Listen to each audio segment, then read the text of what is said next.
عثمان bag صاحب سے ہم نے خوشبو کا مکمل تعارف تو جان لیا. آئیے اب ہم مولانا شاہد جاوید صاحب جو کہ معروف کالم نگار بھی ہیں ان سے جانتے ہیں کہ اسلام کی روشنی میں خوشبو کی کیا اہمیت ہے. بسم اللہ الرحمن الرحیم نحمدہ و نصلی علی رسولہ الکریم اما بعد.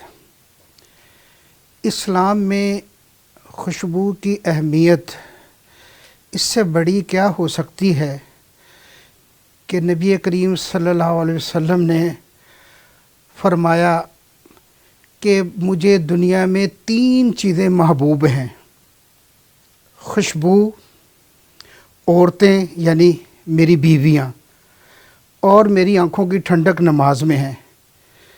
اس مجلس میں بڑے بڑے صحابہ اکرام موجود تھے تو حضرت ابوبکر صدیق فوراً بولے، صدقت یا رسول اللہ، آپ نے سچ فرمایا، مجھے بھی دنیا میں 3 چیزیں محبوب ہیں: آپ کے چہرہ انور کا دیکھنا، یہ کہ میری بیٹی آپ کی نکاح میں ہے، اور اپنا مال آپ پر خرچ کرنا. حضرت عمر رضی اللہ تعالیٰ عنہ کیسے پیچھے رہنے والے تھے، وہ بھی بول پڑے، صدقت یا رسول اللہ، آپ نے سچ فرمایا، مجھے بھی دنیا میں 3 چیزیں محبوب ہیں: امر بالمعروف، نیکی کا حکم کرنا، نہی عن المنکر، برائی سے روکنا، اور پرانا کپڑا.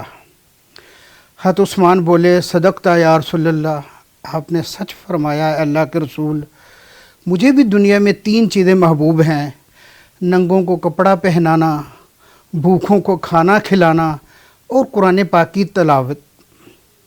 حضرت علی رضی اللہ تعالیٰ عنہ بولے، صدقت یا رسول اللہ، مجھے بھی دنیا میں 3 چیزیں محبوب ہیں: گرمی کا روزہ، مہمان نوازی، اور دشمن پر تلوار.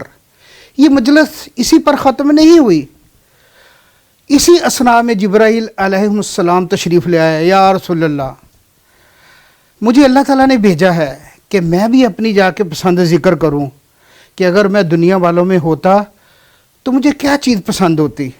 یا رسول اللہ، اگر میں اہل دنیا میں سے ہوتا تو مجھے بھی 3 چیزیں محبوب ہوتی: بھٹکے ہوئوں کو راستہ دکھلانا، غریبوں سے محبت رکھنا، مساکین سے محبت رکھنا، اور عیال دار جن کی آمدنی کم ہے اور اخراجات زیادہ ہیں، سفید پوش لوگ، ان کی مدد کرنا.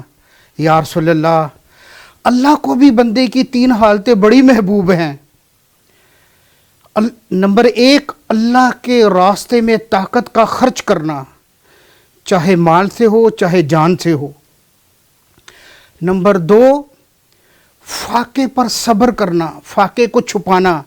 حدیث میں آتا ہے جس کا مفہوم یہ ہے کہ جو آدمی اپنی ضرورت کو، اپنے فاقے کو لوگوں سے چھپائے گا تو اللہ تعالیٰ 1 سال کی حلال روزی کا انتظام فرما دیں گے.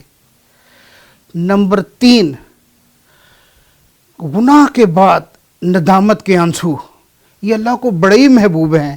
شیخ سعدی رحمہ اللہ فرماتے ہیں کہ جب کوئی شخص، نبی کریم صلی اللہ علیہ وسلم کی حدیث بیان فرماتے ہیں کہ جب کوئی شخص توبہ کا ہاتھ اللہ تعالیٰ کی طرف اٹھاتا ہے تو اللہ تعالیٰ اس کی طرف توجہ نہیں کرتے. دوسری مرتبہ پھر اللہ کو پکارتا ہے تو اللہ اعراض فرماتے ہیں. اعراض لغت میں کہتے ہیں یہ چہرہ پھیر لینا، لیکن اللہ تعالیٰ تو چہروں سے پاک ہیں. کہتے تیسری دفعہ جب وہ گڑ گڑانے کے ساتھ، رونے کے ساتھ اللہ تعالیٰ کو پکارتا ہے تو اللہ کی رحمت جوش میں آ جاتی ہے.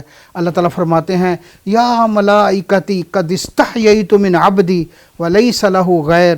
اے میرے فرشتوں، مجھے اپنے بندے سے حیا آ گئی کہ اس کا میرے علاوہ کوئی نہیں. تم یاد رکھو میں نے اس کی امید کو پورا کیا اور اس کے گناہوں کو معاف کیا. تو بھائیو، یہ حدیث سنانے کا مقصد یہ تھا کہ اس سے بڑی کیا چیز ہو سکتی ہے کہ اللہ کے محبوب نے فرمایا کہ دنیا میں مجھے جو سب سے زیادہ 3 چیزیں محبوب ہیں ان میں ایک خوشبو ہے. اور بھائی، ہم جو ہیں اچھی خوشبو استعمال کیا کریں. عام طور پر ہمارے یہ ہوتا ہے، ہمارے جو ساتھی جماعتوں میں نکلتے ہیں تو وہ امام مسجد کے لیے وہ 100 روپے کی 10 شیشیاں بھروا لیتے ہیں